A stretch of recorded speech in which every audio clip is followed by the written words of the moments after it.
Okay, let us solve this problem on thermodynamics. The problem is the standard state gives free energy of formation of carbon graphite and carbon diamond at 298 Kelvin are 0 kilojoule per mole, and for diamond it is 2.9 kilojoule per mole. And in the problem it is also given that the standard state means that the pressure should be 1 bar and the substance should be pure at a given temperature. And the conversion of carbon graphite to carbon diamond reduces its volume by 2 into 10 to the power minus 6 meter cube per mole. If carbon graphite is converted to carbon diamond isothermally at 298 Kelvin, then we are supposed to find the pressure at which carbon graphite is in equilibrium with the carbon diamond. And we are given some informations regarding the quantities Joule and Pascal. So let us solve this problem and figure out the pressure at which the carbon graphite is in equilibrium with carbon diamond. So basically in this problem the reaction we are looking for is the carbon graphite is getting converted to carbon diamond. So we can easily find out the delta G naught of this reaction because we are given the delta G naught for individual atoms. So delta G naught for this reaction will be delta G naught for diamond minus delta G naught for graphite. So let us put the values. So for diamond it is 2.9 kilojoule per mole and for graphite it is 0. So overall delta G naught of this reaction is 2.9 kilojoule per mole. Now let us proceed further. All we need to do is to determine the pressure. So we will use the corresponding formulas relating delta G naught and pressure. So let us move forward. The first step will be to calculate the delta H value or the enthalpy value which is associated with this reaction. So delta H naught of R minus T delta S naught of R must be equal to delta G naught of R. As per thermodynamics rule, we know that this quantity equates to delta H naught of R minus T delta S naught of R, where S naught is the entropy and delta H naught R is the enthalpy, and this quantity is 2.9 kilojoule per mole. Now since the reactant and product are in solid,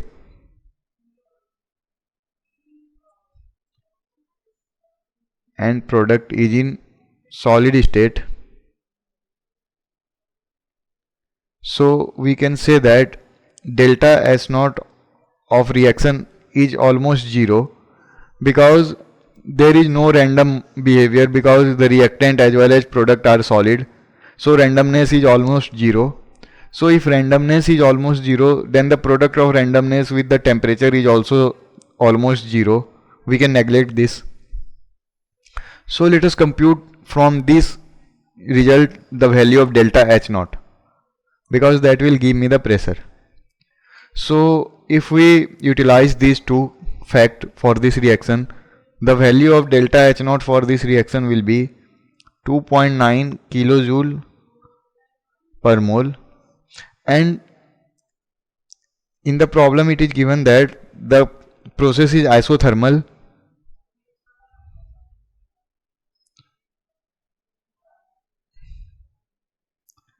or in the other sense we know that delta T is equal to 0.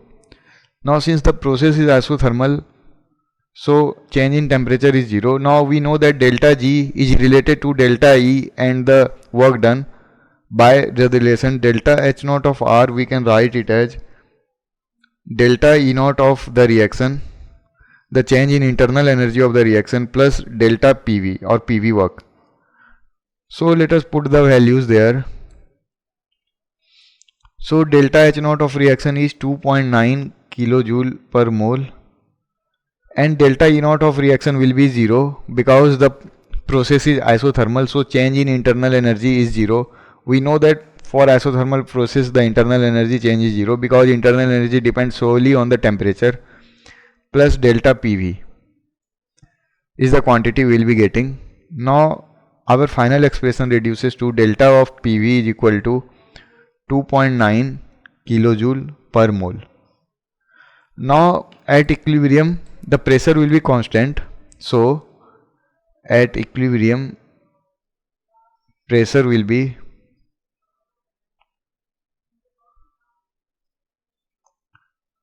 now since at equilibrium pressure is constant, so P delta V we can write it as P into delta V. This quantity will be equal to 2.9 kilojoule per mole.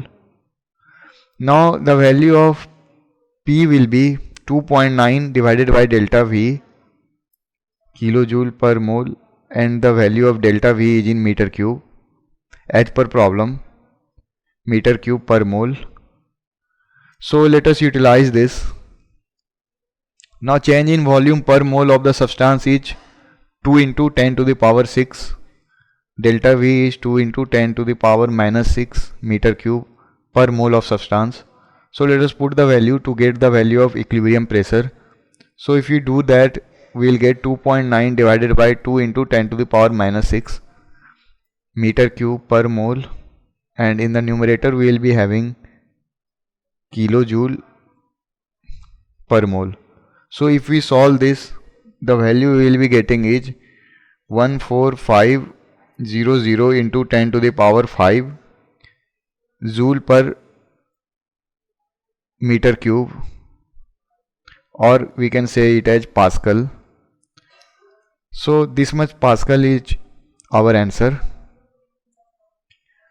So finally pressure is 14500 into 10 to the power 5 Pascal, and it is given that 1 bar is 10 to the power 5 Pascal. So in bar the pressure will be 14500 bar.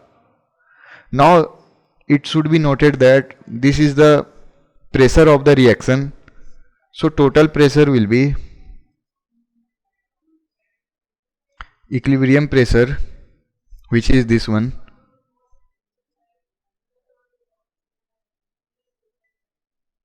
equilibrium pressure plus the initial pressure or the reaction pressure or the atmospheric pressure we can say, which in standard state is 1 bar as per this problem.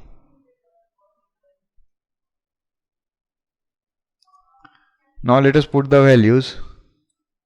So what we will be getting is that equilibrium pressure is 14500 and the initial pressure is 1 bar. So the final total pressure of this reaction is 14501 bar. So this is the answer for this problem.